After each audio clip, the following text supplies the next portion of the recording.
Okay, good morning and welcome to the IMIM seminar series. We are privileged to have Professor Martin Uribe from Columbia University as our distinguished speaker today. Professor Uribe holds the esteemed position of Robert A. Mundell Professor of Economics at Columbia University and serves as the chief editor of the Journal of International Economics. Professor Uribe has made significant contributions to the field with numerous publications at top journals such as AER, JPE, Econometrica, and IES, and many other top journals. Additionally, he has authored textbooks, including the PhD level textbook, Open Economy, Macroeconomics, and another book, International Macroeconomics, A Modern Approach. Today, Professor Uribe will be delivering a presentation on exchange controls as a fiscal instrument. This paper is currently under revision at the Journal of Political Economy. Our seminar will last for 60 minutes, followed by an opportunity to engage further with Professor Uribe during our Meet with the Speaker segment. Professor Uribe, now the floor is yours and for the remainder of our time. Okay, thank you very much for the invitation. It's a pleasure to be here on this virtual seminar. I am getting that my screen is unstable. So I'm gonna put my photo for a while to see if it improves, because I don't want to lose you guys. And maybe once I'm done with the main presentation of the model, we can switch to image. Is that fine with you guys? Yeah, we are good. Okay, so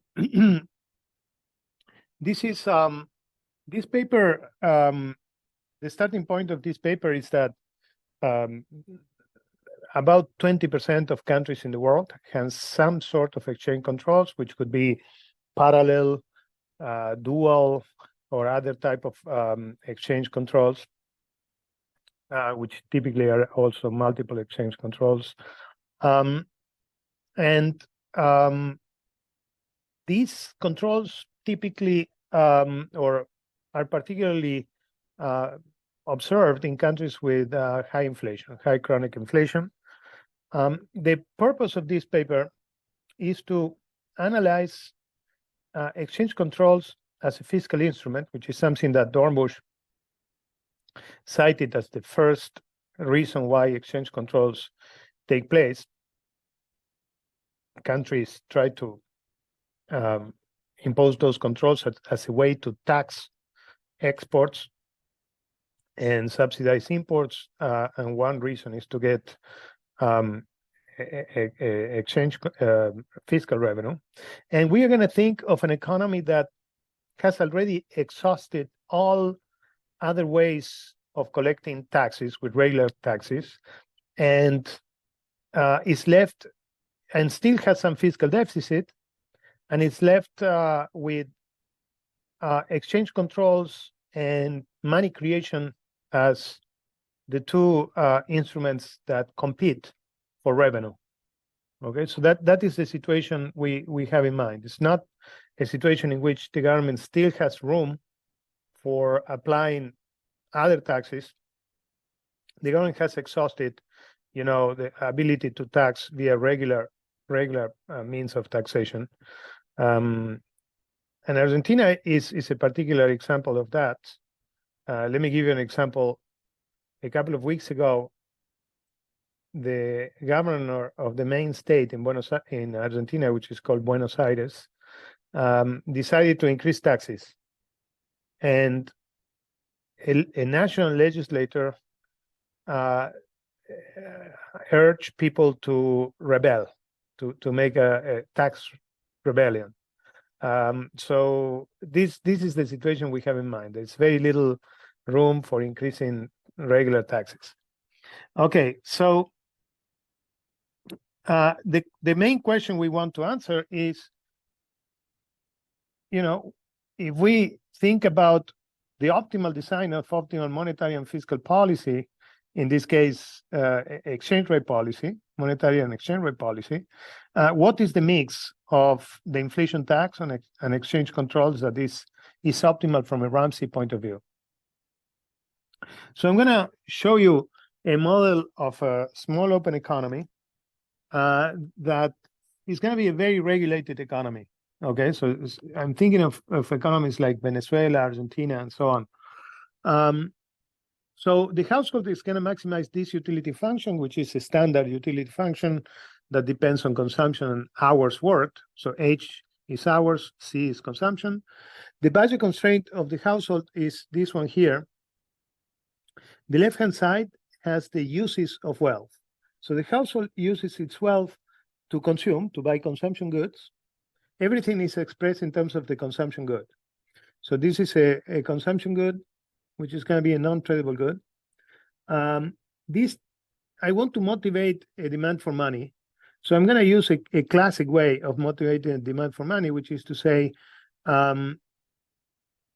consumption is subject to some transaction cost S, and that transaction cost depends on how much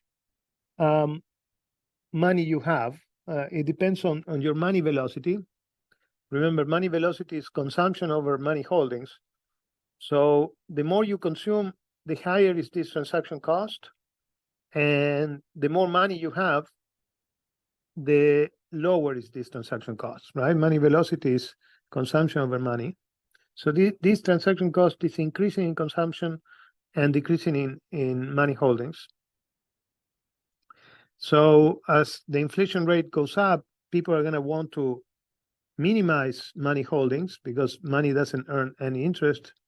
So that is going to increase transaction costs. So that's the motivation for money.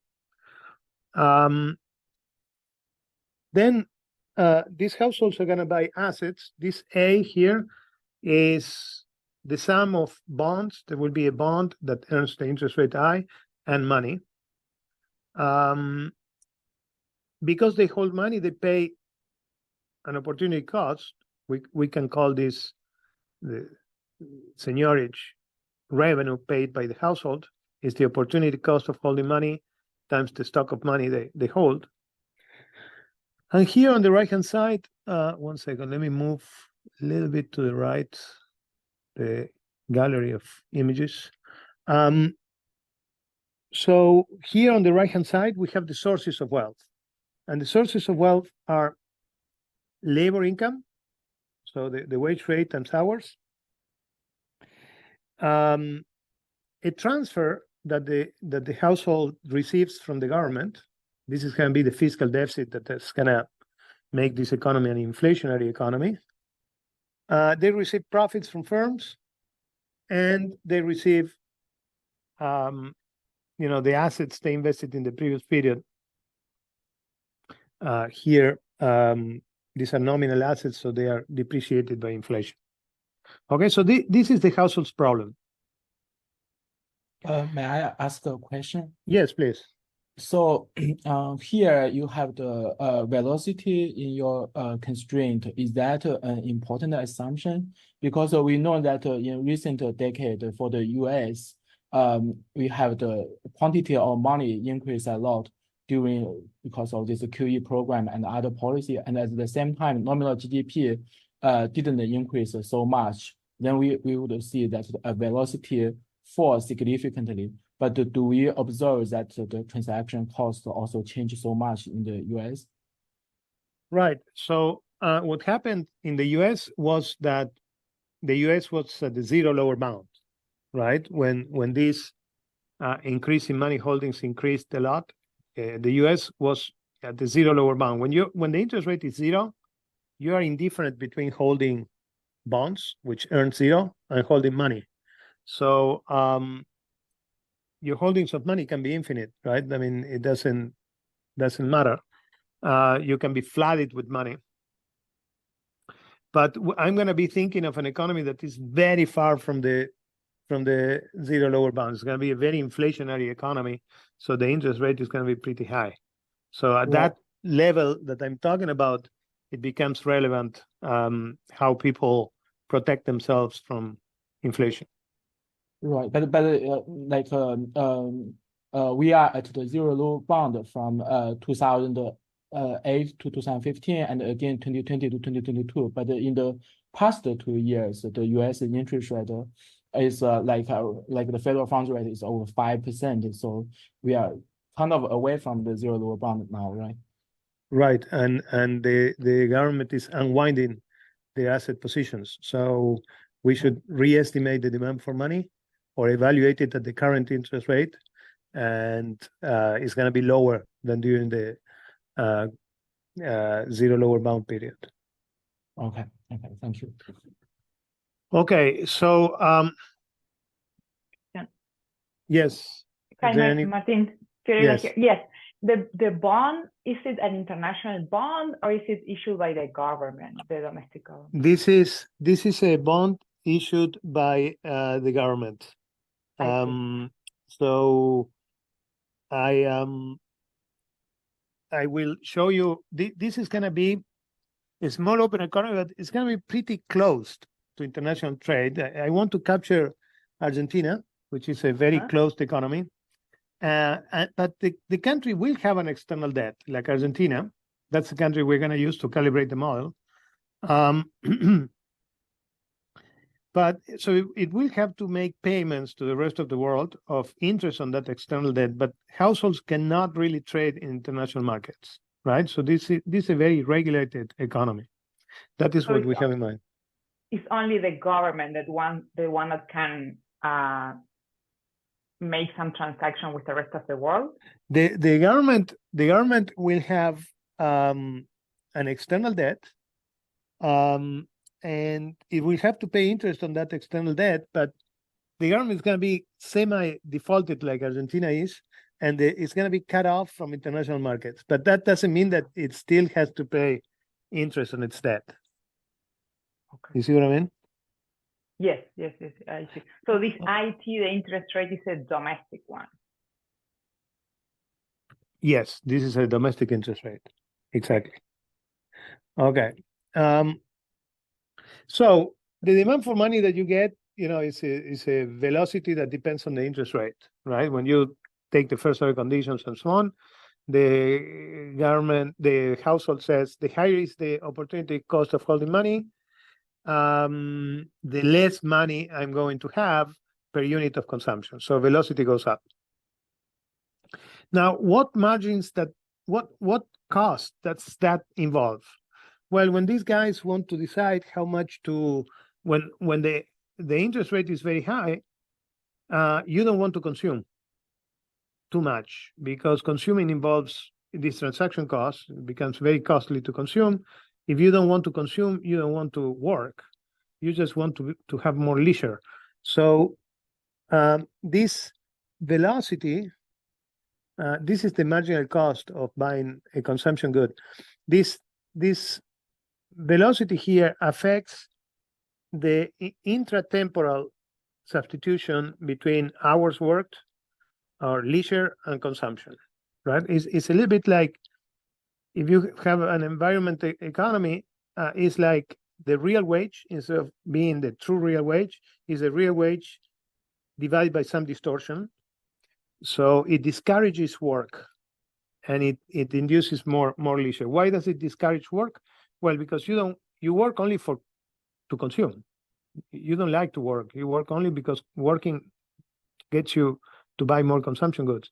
But if you live in an environment with high inflation, you don't want to consume too much because that you're paying too high transaction costs.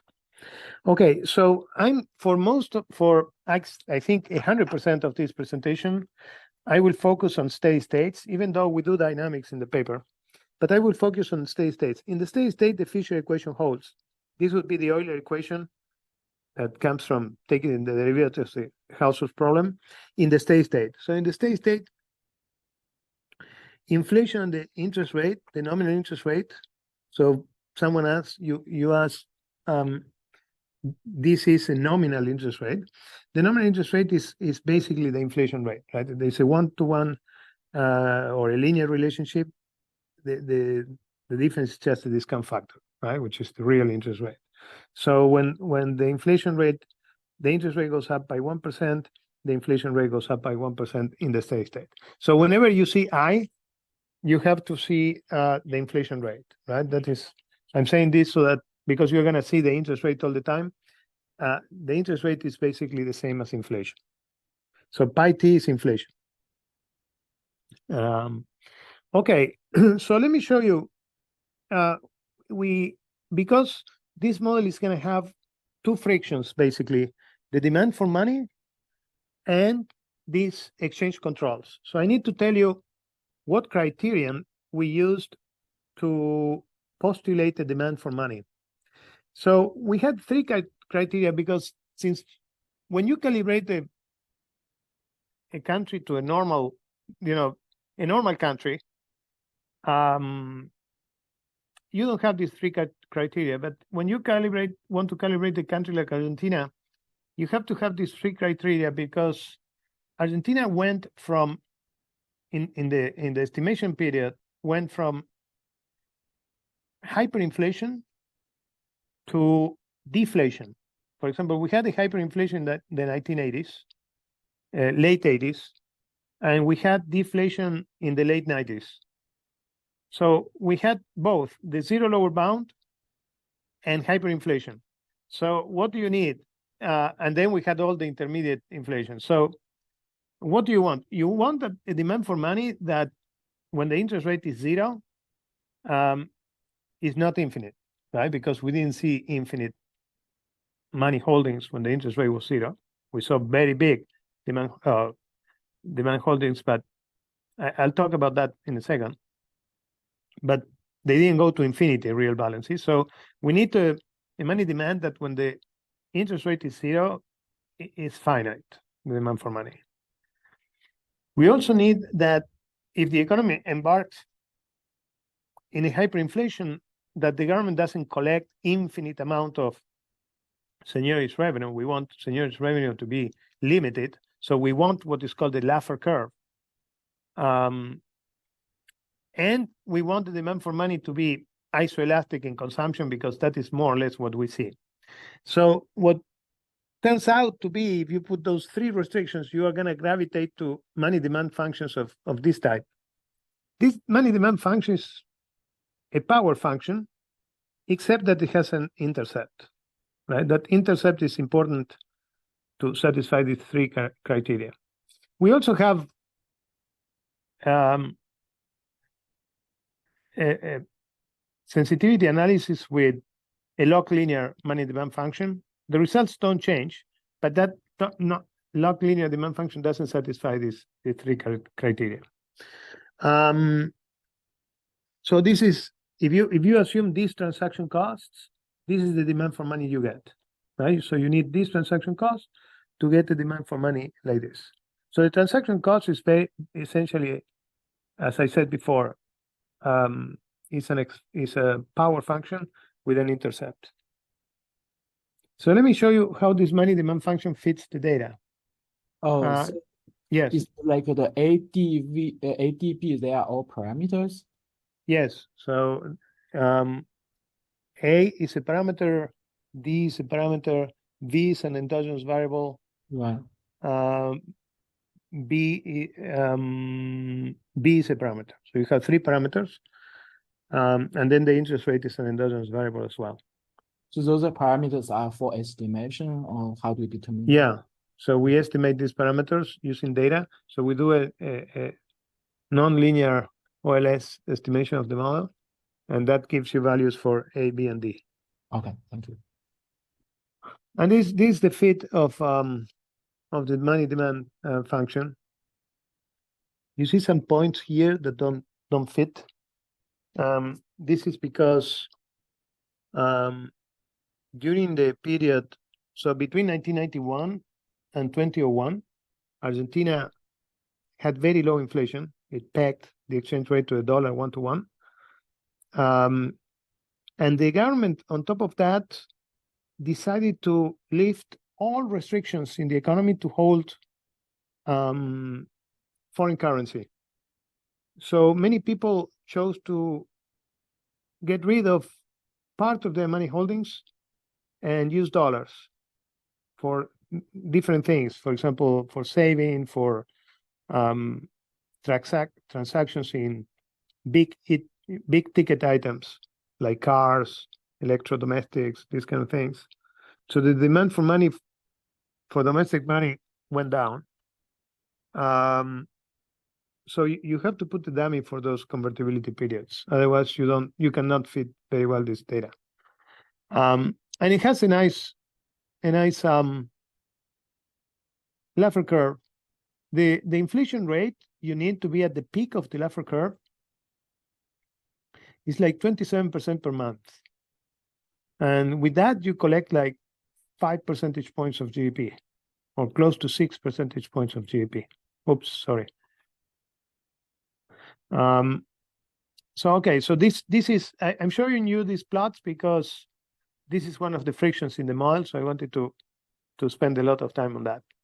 The other, but this is like a classic friction, right? This is well known and so on. We are not breaking any grounds here. Maybe the only novelty is the estimation of this peculiar demand for money. Let me tell you, now I want to go into exchange controls, if there are no further questions. So I have a comment. So, like, I think the relationship you try to show is a long-term relationship.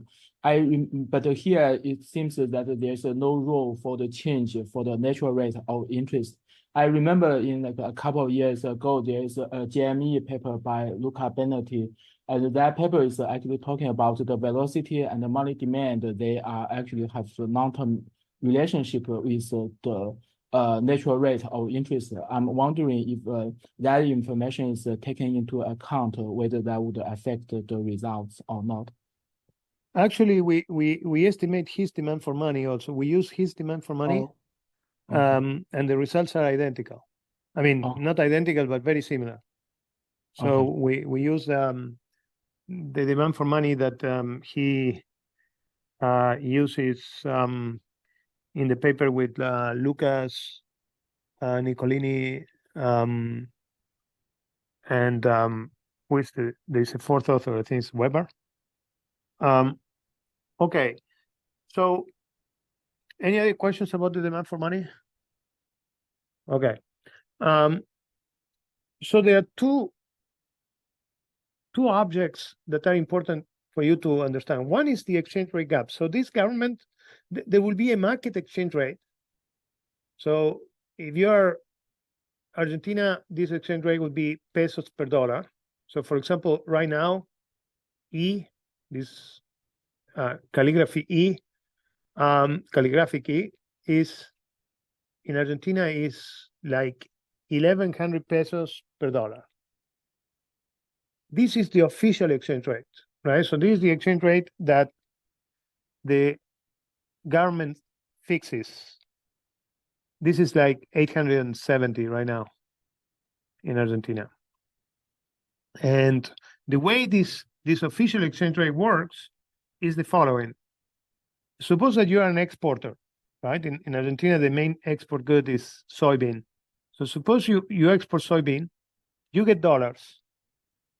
When you want to bring those dollars into the country, you cannot exchange them for e-pesos per dollar at the market exchange rate. The government forces you to go through the government, and the government gives you EO, the official exchange rate, which is determined by the government itself. So you are obliged to redeem your currency at that exchange rate.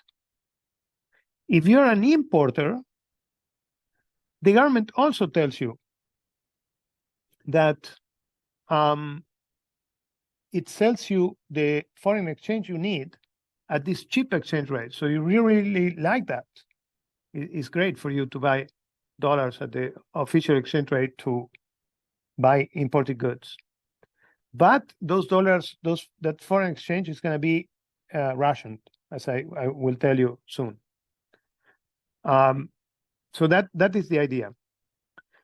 There's another object that is going to show up in this presentation, which is the real exchange rate. So this is the nominal exchange rate divided by the price of the consumption good. So this is like the consumer price index. We can call this the real exchange rate. The foreign price of the exportable goods and the imported goods is going to be assumed to be 1.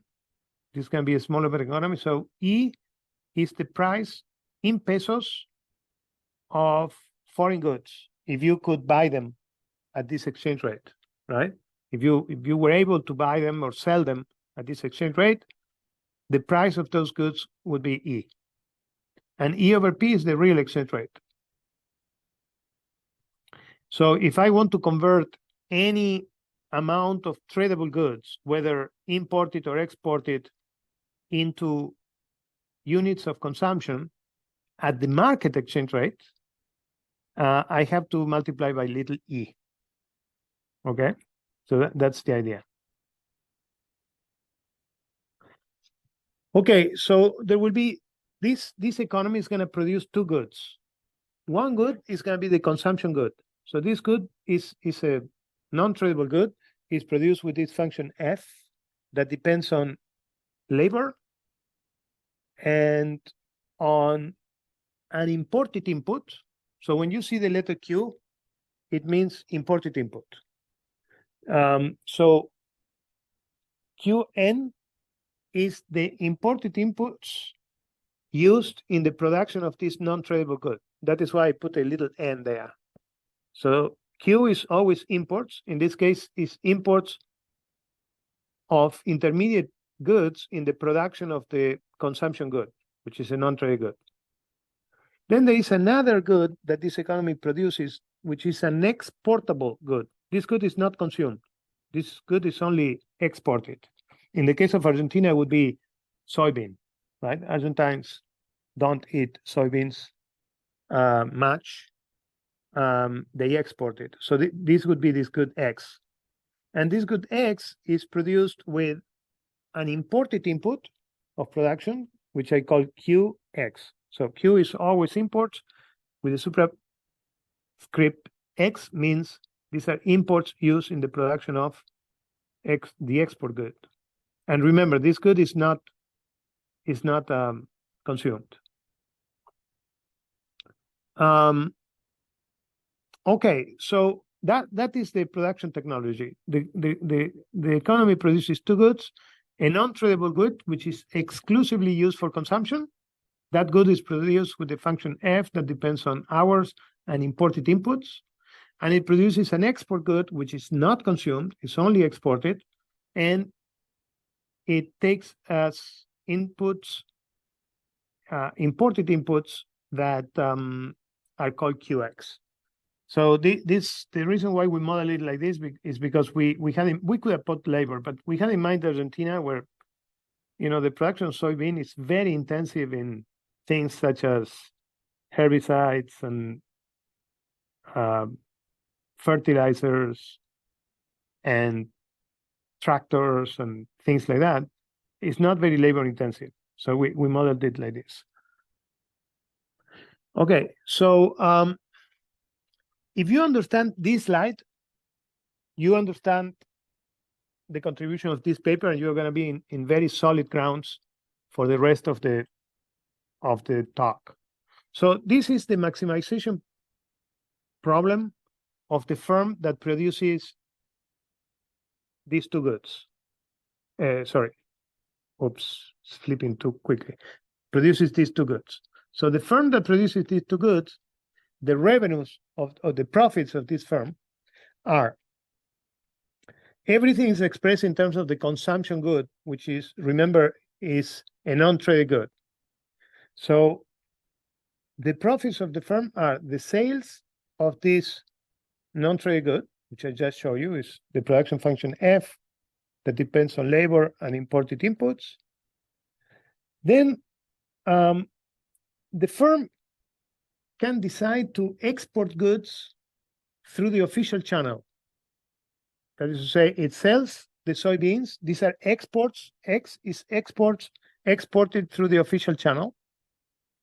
If the firm decides to export goods through the official channel, it has to go through the government. And instead of getting the exchange rate, the real exchange rate, this is, remember, pesos per dollar, expressed in units of non-tradable goods, instead of getting the exchange rate, the market exchange rate, the government gives this exporter a haircut, which is this exchange rate gap. It tells the guy, okay, you're not going to get the market exchange rate, you're going to get my official exchange rate. So what the government gets is the market exchange rate divided by the exchange rate gap. Remember, this exchange rate gap is essentially the percent difference between the market exchange rate and the official exchange rate, right? So if you decide to export goods through the official market, you don't get the market exchange rate, you get the market exchange rate minus a haircut gamma. Now, if you decide to import goods through the official channel, you really like that because you don't pay for that foreign exchange you need for your imported input. You don't pay the market exchange rate, you pay the official exchange rate, which is cheaper. So the firm would like to export nothing through the official channel, and it would like to import everything through the official channel. The alternative to exporting through the official channel is to smuggle, to go to the illegal market and smuggle. So this would be the smuggled exports. You can smuggle goods in and out of the country. So if you decide to go to the smuggling market, you can export through the smuggling market. And the good thing is that you get the market exchange rate, right? You don't get the haircut gamma. You get the entire exchange rate. Now, the problem is that if you go through the smuggling market, you have to pay a cost of smuggling, which is here. It's this function C that is increasing in your exports, in your illegal export or smuggled exports. And I also put there a parameter kappa. Kappa is a parameter of this cost function. This cost function is going to be convex, positive. Imagine that this function is going to be x s square multiplied by kappa. That is actually the functional form that we use. It's a square function in x multiplied by kappa. So kappa is, how strong those costs are. You can also, so this is the point. You would like to import everything through the official market because you get a cheap exchange rate, but this foreign exchange is ration. The government rations that foreign exchange that you need for imported inputs. And if you hit this upper bound, but you still need to produce, you might be tempted to use the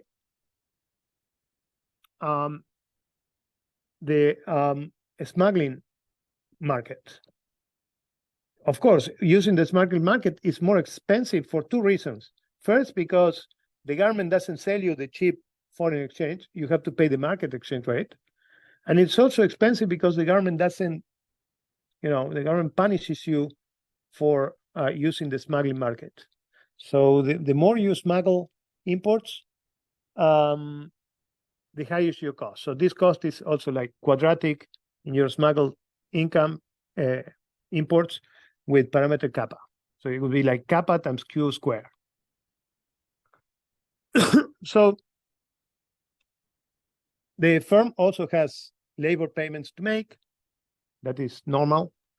So this is the idea. Just to summarize, this firm produces a non-trade good using labor and imported inputs. It can choose to import and export either through the legal market. If it exports through the legal market, it gets a haircut. So the firm doesn't like to export through the legal market. Or it can import through the legal market. In that case, the firm gets very cheap foreign exchange, so it really likes it. But it might hit an upper bound because they are rationed this foreign exchange. So then the firm can also use the illegal market. So it can export goods through the illegal market. The firm would like to export everything through the illegal market, but there is a cost. And the firm sometimes is forced, or not forced, but tempted to use the illegal market for imports when it hits the lower bound here, the upper bound here on the rationing of foreign exchange. In that case, the firm might have incentive to use the smuggling market. Okay, so what are the restrictions of the firm?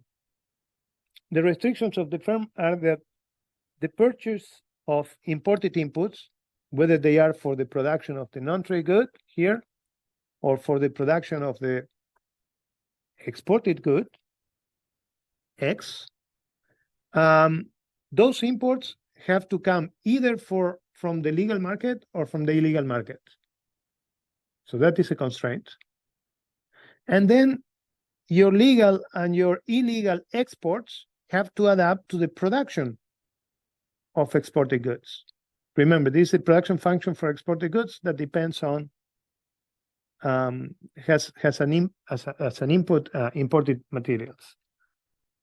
And then there is the upper bound on how much foreign exchange the government makes available to these households for imports. Okay, so if you're with me with this maximization problem, you basically understood the model. Can I ask you a question here? Yeah. So what kind of invoicing currency do you like assume here? Do you assume Dollar. So it's a dominant currency, right? Yeah. Then like is it possible, like since your import and export are both priced in dollar, do you allow the possibility that the firm use the money that they make from export and then use that dollar to import goods? Yes, they can do that. Okay. Yeah. That is perfectly possible because everything enters in this profit maximization problem, right? Right. So those dollars are fungible in some sense. Right. Any other questions about this? Hi, Martin. Yes. Yes, please go ahead. Okay, Okay. I'll be quick. Yeah. So these costs that you showed here at the end of the profits, are these the weight loss costs, or some of this is paid to the government as a penalty of some kind? I can barely hear you. It's not very clear. The sound is not very good. Can you So hear you're me asking about a the little? penalty? Yeah. The costs at the end. You mentioned that they are like something they pay because it's small. Is this some sort of like a penalty that the government is imposing in them? So it's Yes. taxing revenue, or that Yes. is that weight loss? Yeah. So imagine with this C, it's like a reduced form trying to capture, if you are caught and you get a penalty, or if you, for example, want to export and you have to bribe someone to let you export or import, or, for example, if you are using a clandestine port to export your goods or to import goods, that might involve cost and so on. So it kind of globalizes all of those things. So smuggling creates taxing revenue, which could be helpful for the government, right? In this case. Say that again. Smuggling activities then would create taxing revenue that the government is very short of. So could be helpful, right? Right. No. We assume we assume that this doesn't go to the government. Okay. We assume that these are lost resources. Yeah. Losses. So you're right. I mean, if this was a fine, if part of this was a fine, it could be revenue for the government, right? But we assume that these are just, the risk of smuggling and being caught, that something like that. Okay, thank you so much. But that's a good question. I think there was another question. Yep. Hi, Martin. This is Inchi. Can you hear me? Hi. Hey, how are you? Good to see you. Yeah, how are you? Good. Yeah. Hi. That's very interesting. So my question is like from a modeling perspective, what's the role of like introducing, this smuggling part into the model? I mean, if you still keep the same results, if you remove this part, but still only keep the official imports, export, etc. in the model? Okay. That's a very good question because we have a proposition in the paper that says the following.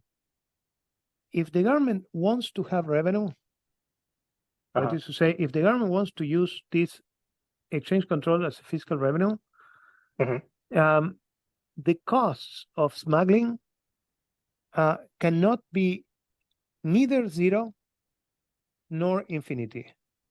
And the reason is the following. If the smuggling costs are zero, suppose that we assume no smuggling costs, then no one would use, no one would bring their export through the official market, right? So the government that's would have natural. zero revenue, or actually could get a negative revenue. Right. If, on the other hand, the costs are infinity, suppose that kappa is infinity, suppose that the cost is kappa times, the variable square, and kappa was infinity, then there is no revenue either, because even though in that case everybody would come through the legal market, there is no parallel market in that case. And therefore, the government cannot profit from that parallel market because no one uses the parallel market. And the way we are going to see it in a second, the way the government gets revenue from a fiscal perspective is taxing this guy in the official market and then selling, taking advantage that that same currency has a higher price in the legal market, in the illegal market, sorry. So if you make the cost of smuggling so high that you eliminate the parallel market for exchange, for foreign exchange, you cannot profit from your exchange control. So you need, so these costs are absolutely essential in this model. I see. So so you literally need a segmented markets in this in order to exactly. You need a secondary market. Or put it differently, you need the two markets, not just the secondary or the official. If you have only the official or only the secondary, there is no revenue for the government. You need both. And in order for that to be the case, you need to tolerate some smuggling, but you cannot go to a situation in which everything is smuggling. So these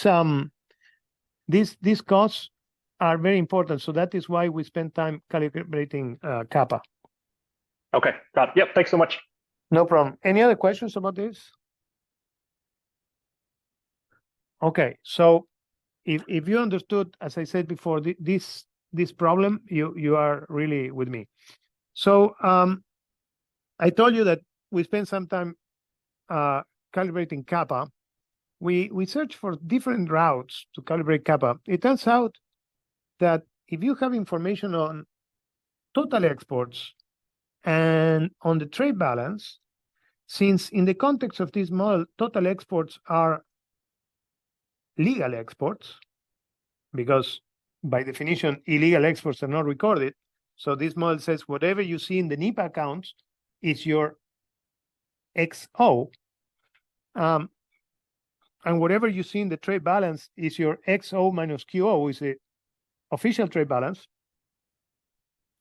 And you, on top of that, know that the government has to pay a certain amount of money. So this economy is going to be closed, but the government is going to have an external debt. I'm going to show you in a second, on which it has to pay interest. If you know that information as well, these three things give you information on three parameters, which are, one of them is kappa. So it gives you information on kappa, and it gives you information on B star, which is the external debt of the government, and it gives you information on this parameter rho, which I haven't introduced yet, but I will introduce soon. So essentially, what you are saying is, I know what is recorded exports, I know what is the recorded trade balance, and I know how much resources the government has to send out. These resources can come from, these are dollars, so they can come from the legal market or from the illegal market. We don't know. So if you know those three things, you can pin down kappa. So it turned out to be relatively simple. Okay, I want to give you some feeling for how this model works. This is general equilibrium. So suppose you start varying gamma. Remember, gamma is the exchange rate gap. It's the haircut that the government gives you if you're an exporter. You bring your dollars, and instead of giving you getting the market exchange rate, you basically get the market exchange rate minus times 1 minus gamma, roughly speaking. It's actually the market exchange rate divided by 1 plus gamma, right? because it's discrete time. So gamma is the haircut you get. So obviously, this is official exports. The higher is that gamma, the less you want to export, right? Because the haircut is higher and higher. So that is intuitive. It is also intuitive that the higher is gamma, the more incentives you are going to have to use the smuggling or illegal market. So that is also, this result is also intuitive. Now, as it turns out, this increase in illegal exports is not strong enough to completely offset the fall in legal exports. And as a result, total exports fall. So the first result that is kind of, not directly intuitive, these two are intuitive, but this one says the higher is gamma, the more closed the economy is in terms of how much, one measure of openness is exports over GDP. Well, total export go down. And the reason is that this illegal market is very costly.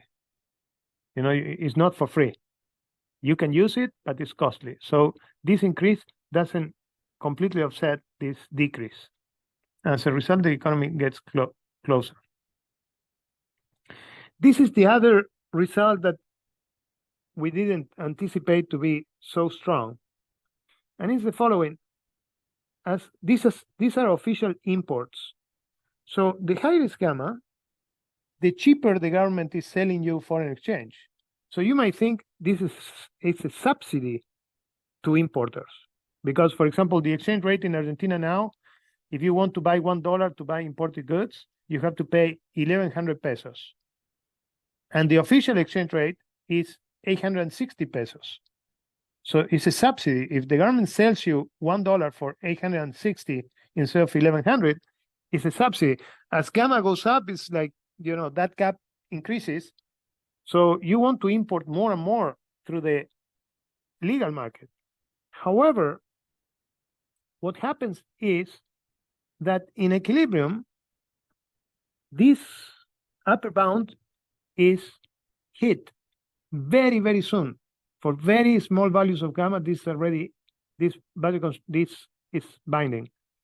And as I will show you in a second, this upper bound is going to be proportional to official exports. So the government, this is taken as given by the firm, but is determined in equilibrium in a way that I'm going to tell you in a second. The government is going to say, the amount of foreign exchange I'm going to give to the importers is going to be a fraction of the amount of money I get from the exporters. Why? Because I want to keep some to make fiscal revenue. So if that constraint is binding, then the amount of foreign exchange that the government makes available to importers is proportional to these exports. And these exports fall, so the amount of imports done at the official market also fall. So if they were unconstrained, firms would like to import more and more through the official market, but they are rationed. And they are rationed as a fraction of exports. So imports also go down in the official market. So these firms are forced to use the illegal market. Why? Well, because they need to produce, right? They need imported inputs to produce.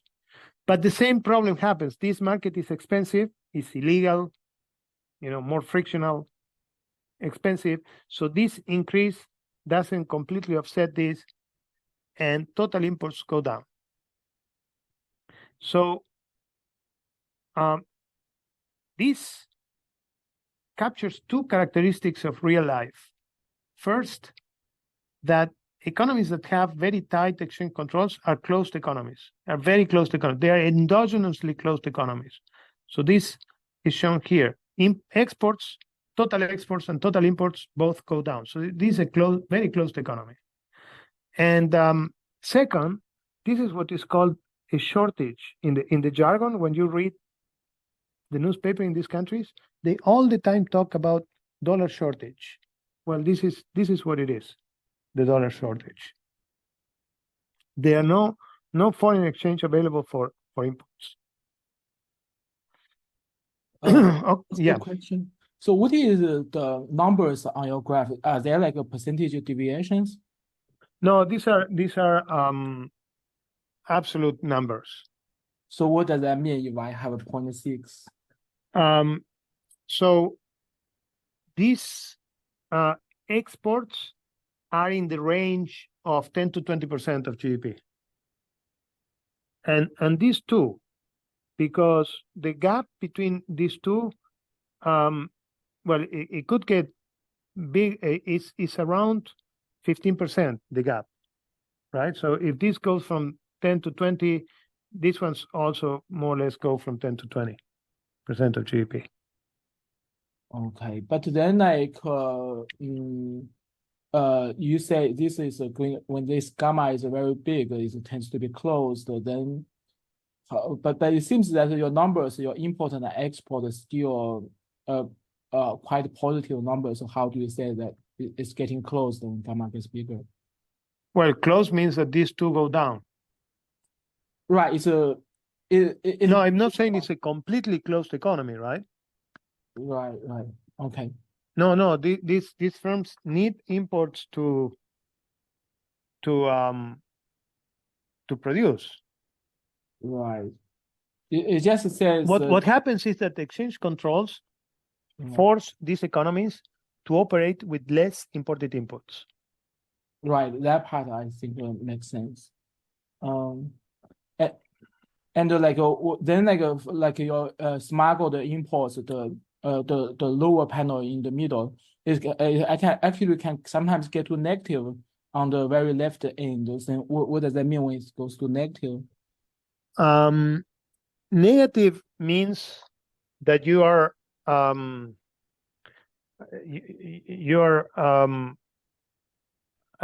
invoicing your imports, over invoicing your imports, right? So you're telling the government, I'm importing.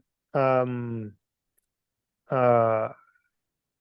me see. We are with imports, so you would say to the government, I'm importing, say 1,000, so that the government sells you cheap 1,000, but you are in fact importing 500. That's when it becomes negative. That's the difference, right? Yeah. And then finally, is from your figure, it seems that this country has a trade surplus. Is that you calibrate the parameter on purpose to make it happen? To say that again?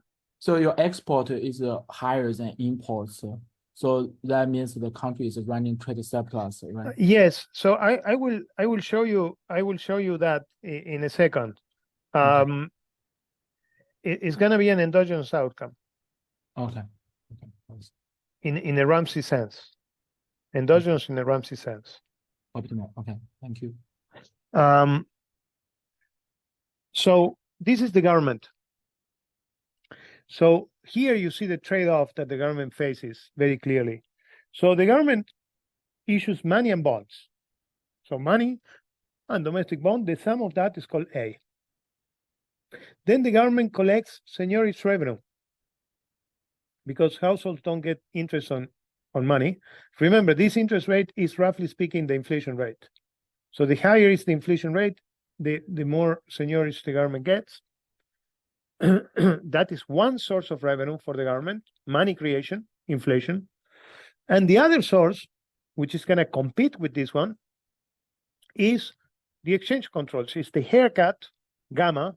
In discrete time, the haircut is not gamma, it's gamma over 1 plus gamma. So gamma is the exchange rate gap. Applied on what? Applied on the difference between exports and imports conducted through the official market. So these are the two margins that are going to be competing. The government is going to be choosing gamma, and it's going to be choosing the inflation rate or the interest rate, right? By choosing the interest rate and gamma, the government can determine the composition of these revenues. And the outlays of the government are these transfers, which are exogenous. So this is like 3% of GDP in the calibration.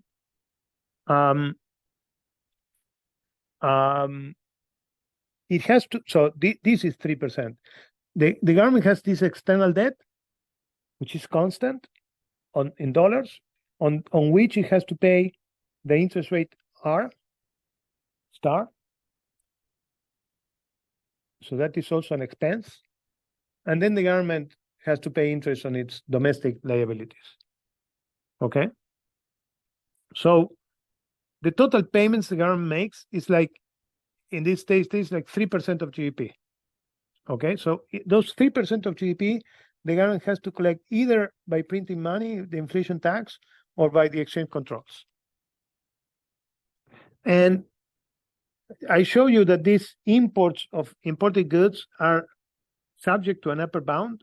The upper bound that the government sets on this foreign exchange it makes available to importers, the government says it's going to be a fraction of the exports I get. And this row goes between 0 and 1. And why? I'm going to pick this row endogenously. So this row is going to be an endogenous variable for the government, not for the household, for the government. So the government has 3 policy instruments. The nominal interest rate, which in the state is the same as inflation. The exchange rate gap, which is this tax on the trade balance, and how restrictive it wants to be in making dollars available for importers at the cheap exchange rate, at the official exchange rate. Those are the 3 instruments: gamma, I, and rho. So let me show you the main result of the paper. Suppose that we consider the standard economy without the novelty of this paper, which is no exchange controls. So gamma is 0 and rho is 0. Well, in that case, obviously, the government has to collect all of the 3% of GDP with inflation. So inflation is very large, almost 40% of GDP, 40% per year. It collects everything, the 3 percentage points of GDP with seigniorage revenue, 0 with exchange controls by construction.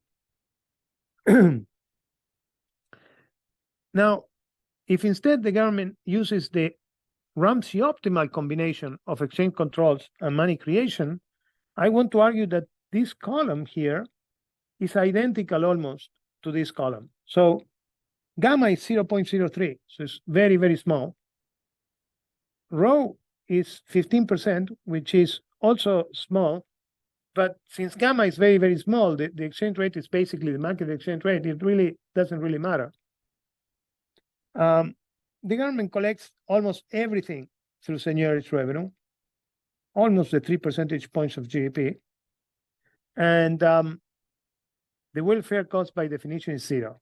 So the welfare cost of not doing the Ramsey optimal policy and having no exchange rate controls is basically very small. Now, suppose that the government, I want to make the point now that the reason why the government doesn't use exchange controls is not that exchange controls are not good at collecting resources. This column shows that. Suppose that the government says, I want to minimize inflation. Well, if the government wants to minimize inflation, it can actually go to the Freeman rule, which is negative inflation equal to the real interest rate, so minus 4% basically. It collects 0 revenue with seigniorage. It sets a very high exchange rate gap of 87%. Argentina had 87% or more for many, many periods. So a very large gamma. A very large exchange, restrictions on how much money it gives for cheap for importers, and it collects almost everything with exchange controls. Now, why does the government not like to do this, to have very low inflation, actually deflation and collect everything with exchange controls because it's very costly. The welfare cost of doing this is almost 4.5 percentage point of consumption every single period. So the government doesn't like to do this. And the reason is that it distorts the economy too much, forces the economy to work with too little imported inputs. Okay, I'm gonna close with this table because I have, in my chronometer, I have 1 minute only. So we consider a case in which we allowed the government to have 1 gamma for exports and 1 gamma for imports. So this is the baseline result. This is the second column of the previous table. 3% gamma in both, same gamma for both. If you allow the government to have different gammas, then the government chooses to have to say to importers, look, don't come to me, go directly to the market. I'm not gonna sell you any cheap foreign exchange. I'm only gonna use the gamma as an export tax. And now, since it is an export tax and exports are 17% of GDP, remember, before it was, this one is a tax on the trade balance. The trade balance is only 1.7% of GDP. This is a tax on 17% of GDP. So just with very little, a very small gamma, the government can collect 2 percentage points of GDP, and the other 1% of GDP that it has to collect, it does it with inflation. So it's a very small inflation rate of 6%. But the point is, even in this case, it uses a very small gamma. Okay, so I exhausted my time. So let me conclude. We find that exchange controls are very distorting. It makes the economy closed. It forces the economy to work with too little imported input. So it creates enormous misallocation of resources in the economy, not only in the trade sector, also in the non-trade sector, because the non-trade sector uses imported inputs. They are a powerful way to collect resources, but it's a very bad way to collect resources because it generates these distortions. So put to choose, the government prefers to inflate than to use exchange controls. If the government is given the chance to put different exchange rate gaps on imports and exports, it prefers to liberalize imports and have only export restrictions. And with a very small export restriction, it can collect enough resources. Okay, I'm gonna stop here because I just exhausted my time. Okay, well, thank you very much, Professor Uribe, for giving us such a wonderful talk. It's a pleasure.